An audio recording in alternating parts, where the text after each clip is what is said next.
नमस्कार प्रेक्षकांनो, तर आपण बघतोय तू ही रे माझा मितवाचा आजचा इंटरेस्टिंग असा एपिसोडच्या सुरुवातीला अर्णव इकडे व्हॉट असं म्हणत असतो. ओके ओके मी बघतो. तोपर्यंत अविनाश मामा पण आले तर अर्णवच्या रूममध्ये. तर अर्णव अविनाश मामांना म्हणतो, मामा तो राजेश हातातून निसटला ना, ती पाटीलची माणसं एवढी ट्रॅप लावून बसली होती, पण आता काय झालं? तर अविनाश मामा म्हणतात, पण आता काय?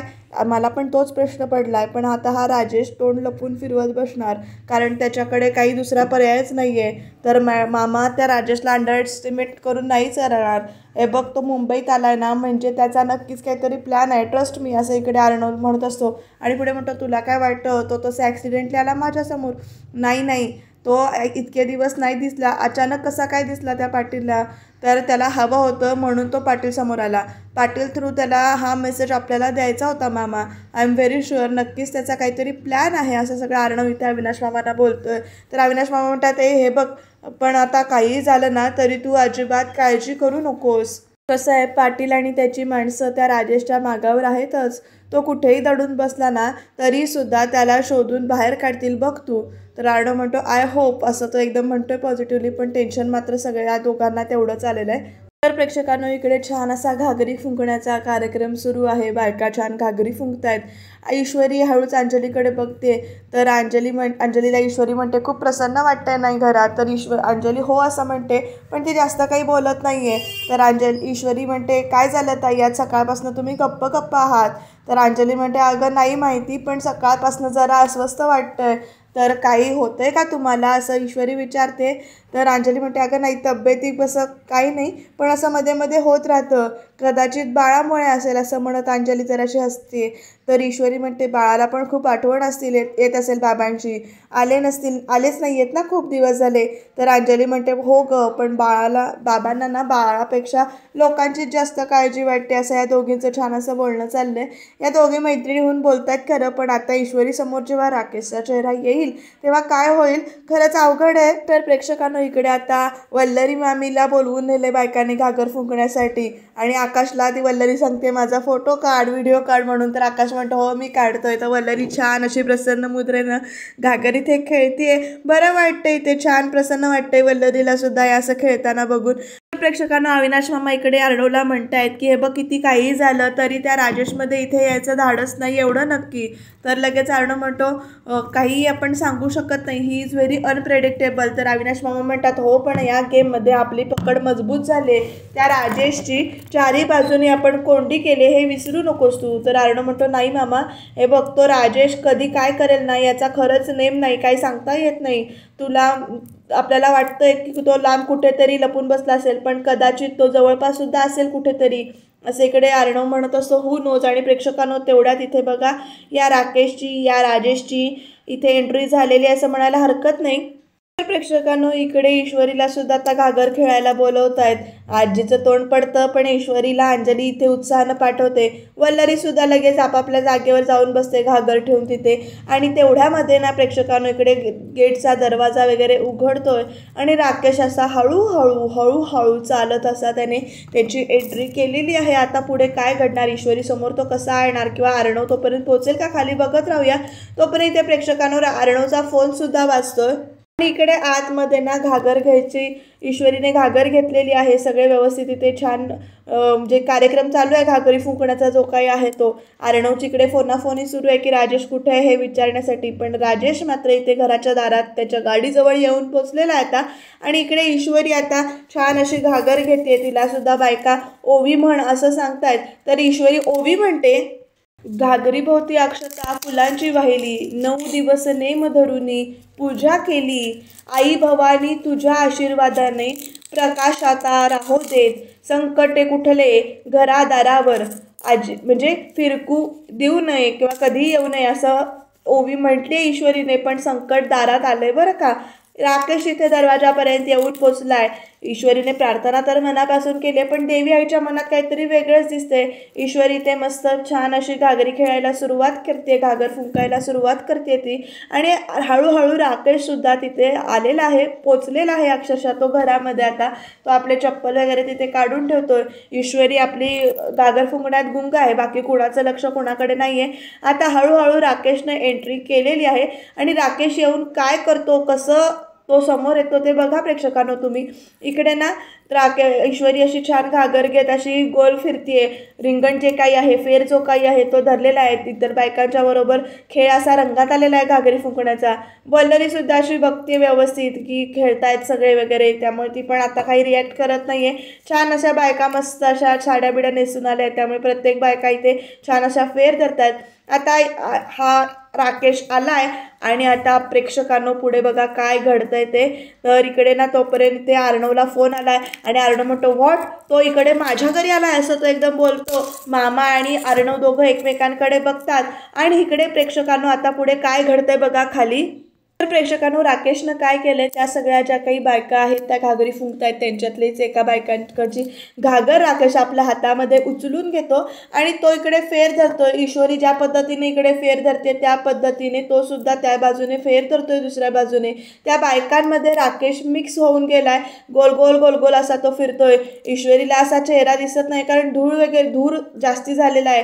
वल्लरी सुद्धा विचारते अंजलीला की कोण आहे असं म्हणून, तर अंजली सुद्धा काही बोलत नाही, तिला पण काही कळत नाही. खूपच दूर झालाय त्यावेळेला घरामध्ये आणि राकेश अगदी तल्लीन होऊन असा की नाही घागर वगैरे फुंकतोय, म्हणजे अगदी कसलेला असा म्हणजे असतात ना तसं खेळतोय तो घागर. जशा त्या बायका फिरवतात घागर तसा तो व्यवस्थित फिरवतोय आणि असा ईश्वरीच्या समोरच्या बाजूला मुद्दामून जाऊन उभा राहिलाय तो, जेणेकरून घागर खाली केल्यानंतर जो काही आहे तो इकडे ईश्वरीला त्याचा चेहरा दिसेल. ईश्वरी सुद्धा आता हा माणूस नेमका कोण आहे, कोण उभा आहे हे बघण्यासाठी तिथे उभी राहिले आणि आता त्याने आपल्या चेहऱ्यावरची घागर जी काही आहे राकेशने ती अशी दूर केली आहे ईश्वरीच्या समोर.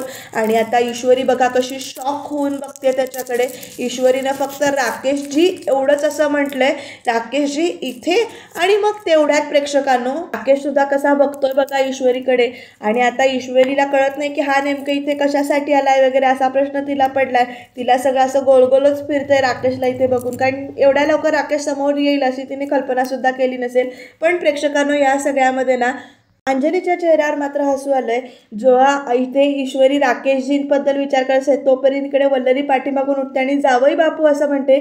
आणि तो जावई बापू असा आवाज ऐकल्यानंतर ईश्वरी एकदा वल्लरीकडे आणि एकदा राकेशकडे बघते आणि मग आता ईश्वरीला सगळ्या गोष्टींचा उलगडा होणार आहे बरं का प्रेक्षकांनो. इथे जावई बापू आले हे ऐकल्यानंतर तर तिच्या पायाखालची जमीनच सरकते ईश्वरीच्या. आणि अंजली सुद्धा तोपर्यंत धावत धावत अहो असं म्हणत ना इकडे राकेशच्या जवळ येते. राजेश अशी हाक मारते ती आणि इथे ना त्याला मिठी मारते. तर राकेश बघा कसा बघतोय ईश्वरीकडे. ईश्वरी सध्या तरी काहीच बोलत नाहीये. आणि जेव्हा ईश्वरी राकेशला म्हणजे राजेशला आणि अंजलीला दोघांच्या जवळ एकत्र अशी बघते, अंजलीला चेहऱ्यावर जे काही आनंद आहे तो बघते आणि इकडे प्रेक्षकांनो राकेशची जी काही नजर आहे ईश्वरीसाठी ती बघते, तेव्हा तिला सगळ्या गोष्टी त्या आठवतात की कसं बाबांनी तिचं राजेशसोबत लग्न ठरवलं होतं, कसं इकडे अर्णव अडवायचा प्रयत्न करायचा होता की इकडे. आणि राकेशची नजर तर बघा कशी की आता मी बघ कोण आहे ते कळलंय तुला असं, म्हणजे तो काहीतरी सांगायचा प्रयत्न करतोय. ईश्वरी मात्र पूर्णपणे इथे हादरून गेले बरं का प्रेक्षकांनो. अगदी पायाखालची जमीन सरकणे म्हणतात ना त्यातला प्रकारच झालाय. कारण इथे गुरुजींकडे जाऊन लग्नाचा मुहूर्त काढून आणतो. पहिला लग्न फायनल करून टाकला. पहिला मुहूर्त कधी आहे, 15 दिवसांनी आहे. हे जे काही बाबांचं आणि तिचं बोलणं जे काही झालेलं असतं घरामध्ये त्या सगळ्या गोष्टी त्या आठवतात. आणि प्रेक्षकांनो तोपर्यंत अर्णव आणि मामा सुद्धा अगदी धावत धावत म्हणायला हरकत नाही इथे येऊन उभे राहिलेत. अर्णव ईश्वरीच्या बाजूला जाऊन उभा राहतोय आणि वल्लरी मामीला आता संशय आलाय की ही अशी दोघं जण धावत धावत खाली का आली आणि यांचं नेमकं काय चाललंय, असे का बघतायत सगळे राजेशकडे, म्हणजे अविनाश मामा आणि अर्णव असा का बघतोय राजेशकडे. ह्या प्रश्नाचं उत्तर आता वल्लरी शोधेल तेव्हा तिच्या हातात काय लागेल आणि ती त्या सगळ्या माहितीचा त्या सगळ्या गोष्टींचा उपयोग वेगळ्या कारणासाठी कसा करेल ते बघत राहणं गरजेचं आहे. कारण काहीतरी मोठं काम वल्लरी करेलच नाही. ते म्हणतात ना शत्रूचा शत्रू तो आपला मित्र, असं काहीतरी असते ना तो स्टोरी, तर तसं काहीतरी झालं होईल असं वाटतंय.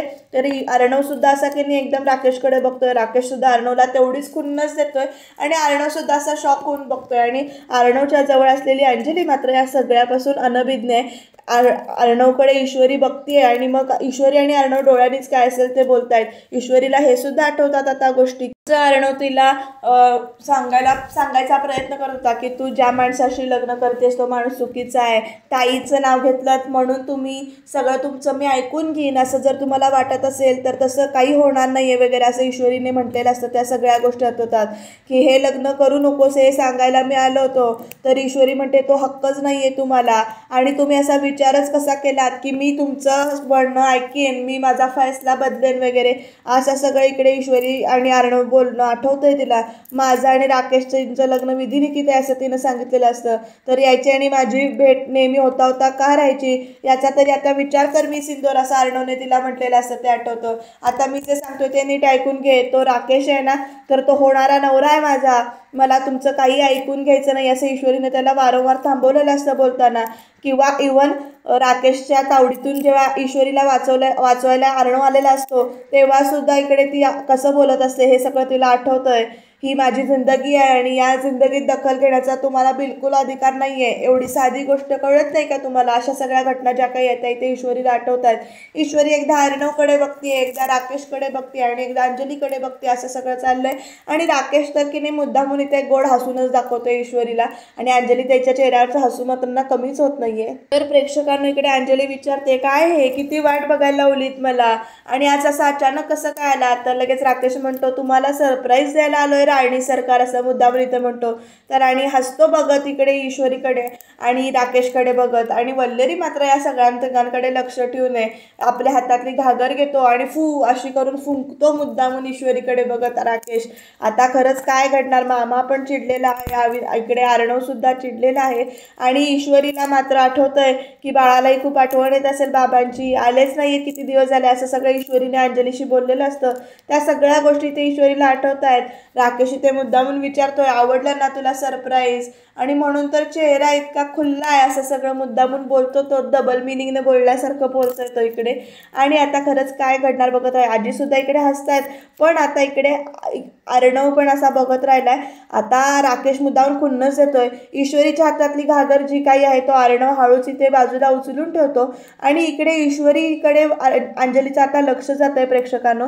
आता ईश्वरीला एवढ्या सगळ्या गोष्टीचा एकदम स्ट्रेस आलाय की ती धाडकन अशी पडतेच खाली, चक्करच येते तिला डायरेक्ट. खुडाला काहीच कळत नाही 2 सेकंद काय होतं ते. ईश्वरी अशी ना कोलमडून पडते तर लगेच अंजली येते ईश्वरी असं म्हणत.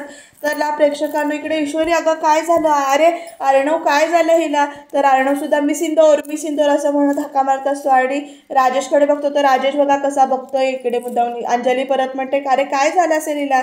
तर अविनाश मामा तेवढ्यात म्हणतात त्रास झाला असेल आणि पुढे बाजू सावरत म्हणतात धुराचा त्रास झाला असेल, अर्णव जा तिला वरती घेऊन जा असं म्हणून अविनाश मामा म्हणतात. आणि प्रेक्षकांना इकडे ना अर्णव ईश्वरीला जवळ घेतो आणि खुन्नसच चालू आहे. या दोघांचे नजरेचेच खेळ सुरू आहेत बरं का आजच्या एपिसोडमध्ये. डायलॉग कमी आहेत तसे पण नजरेनेच खेळ सुरू आहेत. अर्णव इकडे राजेशकडे बघत ईश्वरीला उचलून घेतो तर राजेश बघा कसा बघतोय असा एकदम बघ आणि हसतो मुद्दामून इकडे अर्णवकडे बघून की बघ कसं मी आल्यानंतर आता नेमकं काय झालं. आणि मग डोळे दाखवून म्हणतो की जा तिला वरती घेऊन जा. ते अर्णव सुद्धा असा ईश्वरीला पटकन ना वरती घेऊन जातो, धावत का असेल ना इकडे घेऊन जातो.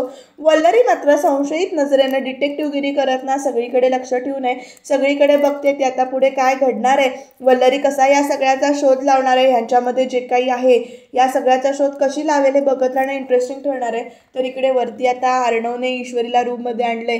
अंजली सुद्धा धावत येते काय झालं हे, चक्कर येऊन पडली कशी ही. आणि इकडे ईश्वरी डोळे उघड. तर अर्णव सुद्धा हाका मारत असतो मी सिंदूर. आणि आकाश इथेच उभा आहे. तर अंजली म्हणते अरे तू बघत काय बसलायस, फोन कर डॉक्टरना.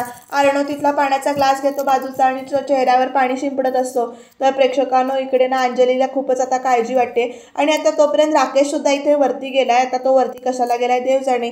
मी सिंदूर असं इकडे अर्णव हाका मारतोय. तर आता राकेश म्हणतो वरती गेला तर अर्णव म्हणजे कसं नाटक करतोय बघा आणि म्हणतो अर्णव अरे काय रे हे काय झालं हे अचानक असं विचारतो आणि म्हणतो मी बघू का असं विचारतो मुद्दामून इथे. तर प्रेक्षकांना अर्णव उठतो तर लगेच राकेश म्हणतो नाही म्हणजे काळजी करू नको, काही होणार नाही, मी आलोय ना, माझी काही मदत लागली तर सांग. तर लगेच डॉक्टरांचं काय झालं, आकाश कुठे गेला बघ ना जरा. तर अर्णव म्हणतो हो ताई मी बघतो, मी आणि राकेश जिजू बघतो डॉक्टरना असं म्हणत ना तो मुद्दामून इकडे राकेशला सुद्धा बाहेर घेऊन येतो. आणि जो काही ऑरा दाखवला ना राकेशचा तो असला डेंजर दाखवला इकडे अर्णवचा सुद्धा. अर्णव असा राकेशला गोल घेतो फिरतो आणि आपल्याबरोबर बाहेर घेऊन जातोय. तर अंजली मात्र ईश्वरीची ते काळजी करण्यात व्यस्त झाले. खरंच अंजली खरंच मनापासून म्हणजे खूप चांगली आहे, त्यामुळे तिला अजून काही या गोष्टी माहिती नाही आहेत. तिला सुद्धा केवढा धक्का बसेल हे वेगळं सांगायची गरज नाही आहे. तर अर्णव इकडे राकेशला विचारतो इथं काय करतोयस, लांब राहायचं. तर राकेश म्हणजे राजेश म्हणतो लांबच तर होतो इतके दिवस घरापासून असं सांगतो तो मुद्दामून. पण काही गोष्टी आहेत ना त्या मात्र खेचून आणतात रे माणसाला परत, असं राजेश इथे बोलतोय बघा. आणि इकडे अर्णव बघत राहतो आणि गंमत बघ ना, आल्या आल्या चक्करच येऊन पडली, बेशुद्धच झाली माझी इंदोरी जी असं म्हणेपर्यंत अर्णवने राजेशची कॉलरच झाल्या. म्हणतो तिचं नाव जरी घेतलंस ना तर आय विल किल यू असं म्हणतो, मारून टाकीन मी तुला. तर राजेश म्हणतो सिरियसली तू मारून टाकणार, चल हट असं म्हणत ना कॉलर सोडवून घेतो. आणि ना इकडे म्हणतो काय रे अर्णव तुझं काही खरं नाही, तुझं काय वाटेल ते बडबडतोस तू रागाच्या भरात. अरे मला मारून टाकलंस तर तुझी ती बावळट बहीण आणि विधवा नाही का होणार ती. आणि इकडे राजेश म्हणतो आणि तिचं होणारं मूल ते तर काय अनाथच होईल तुझ्यासारखं असं म्हणत ना मुद्दामून जखमेवर इथे मीठ सोडतोय अर्णवच्या राजेश. आणि अर्णवनं असा चिडल्यासारखाच झाला एकदम. तो म्हणतोय हे बघ निघायचं इथनं निघायचं. तर राजेश म्हणतो ए बघ काय काय निघायचं निघचल काय आणि जाऊ कुठे मी असं राजेश विचारतो इथे. आणि मग पुढे म्हणतो अरे इथे राहतो मी, हे घोर आहे माझं असं मुद्दामून इथे बोलतो. तर अर्णव बघा कसा बघतोय राजेशकडे. आणि राजेश म्हणतो आणि निघून जायला आलोच नाहीये मी, आता आपण फुल लॉन धमाल करणार. अरे तुझ्या धमक्यांना भीक घालत असतो तर आलो असतो का इथे परत, ही माझ्या बायकोची काळजी घ्यायला आलोय रे अर्णव असं इकडे मुद्दाम राजेश म्हणतो. आणि म्हणतो पण गंमत बघ ना, मी आलोय अंजलीसाठी आणि इथे 1वर 1 फ्री ऑफर चालू आहे, म्हणजे माझी इंदोरी जिलबी. तर लगेच अर्णव परत तिचं कॉलर धरतो. म्हणतो तिच्या जवळ जरी आलास ना तू तर ना, लगेच राजेश म्हणतो काय मारून टाकेन कापून टाकेन ना, अरे गप्पे असं धमक्या देता. म्हणतो इच्छा खूप असतील अर्णव तुझ्या, आपण काय आहे ना पण काहीच करू शकणार नाही आहेस तू अशी उलट. आणि इथे राजेश धमकी देतात. म्हणतो चिंटुकल्या ए बघ आत्ता तर फक्त टॉस झाला टॉस, अजून अख्खा गेम बाकी आहे, अजून खूप मजा येणार आहे या मॅचमध्ये. अपनी कुर्सी की पेटी कस के बांध लीजिए, आपका सफर डेंजरस होने वाला है असं इकडे राजेश अर्णवला म्हणतो. आणि अर्णव असा रागानेच बघतोय बरं का अजून सुद्धा. आणि या दोघांच्यातली टेन्शन नेमकी काय काय होतंय बघूया. तर राजेश म्हणतो येतो, पुढच्या गेमचं प्लॅनिंग करायचं आहे मला अजून असं सांगतोय तो. आणि इकडे ना अर्णवला म्हणतो असं पापी वगैरे घातल्यासारखं म्हणतो आणि तयार राहा वगैरे असं सांगतो. इकडे खुन्नस जातोय दोघं एकमेकांना चांगलीच. आणि आता राजेश तिकडनं निघून जातोय. तर अर्णव असा की नाही चिडलाय आता. अर्णव सुद्धा त्याला अडवायचा प्रयत्न करतोय पण इकडे अर्णव आता अडवू शकत नाहीये, कारण अजून अंजली ताईला जे काही खरं सत्य आहे किंवा ज्या खऱ्या गोष्टी आहेत त्या राजेशबद्दलच्या माहिती नाही आहेत. त्यामुळे सध्या तरी अर्णव काहीच करू शकत नाही असं म्हणायला हरकत नाही. पण बघूया तो काहीतरी नक्कीच मार्ग काढेल या सगळ्यातून. आणि इकडे अर्णव आता एकटा असा विचार करत बसलाय. त्याला त्या सगळ्या गोष्टी आठवतात की कसं राजेशनं धमकी वगैरे दिली होती किंवा कसं काय घडणार आहे, ईश्वरी कशी चक्कर येऊन पडली होती हे सगळं इथे आठवते, बेशुद्ध होऊन पडली होती. तर आता अंजली आली आहे अर्णवशी बोलायला. अर्णव एकटाच बसलेला असतो. तर इकडे ताई असं म्हणत इकडे अर्णव बोलतो. तर अरे थांब अर्णव झोपली आहे ती, नको काळजी करूस, तू इतका वेळ बसली होतीस ना असं अर्णव म्हणतो. तर ईश्वरीबद्दल इकडे अंजली म्हणते अरे डॉक्टर म्हणालेत की बरं वाटेल तिला. आणि अर्णव असा गप्पच असतो. तर लगेच अंजली विचारते काय झालं चिंटू, तू कसल्या तरी टेन्शनमध्ये आहेस, काय झालंय, काय लपवतोयस तू माझ्यापासून असा प्रश्न इथे ना अर्णवला इकडे अंजलीने विचारलाय. आणि अंजलीच्या प्रश्नाकडे अर्णव नुसता असा बघतच राहिलाय. अर्णव उत्तर देईल का अंजलीच्या या प्रश्नाचं, तुम्हाला काय वाटतं आणि ते कधी द्यावं. लवकरात लवकर अंजलीला सुद्धा आता राकेशचं जे काही सत्य आहे ते समोर यावं असं वाटतंय. ईश्वरीला तरी समोर सत्य कळलंय. आता बघूया पुढे काय घडणार आहे ते.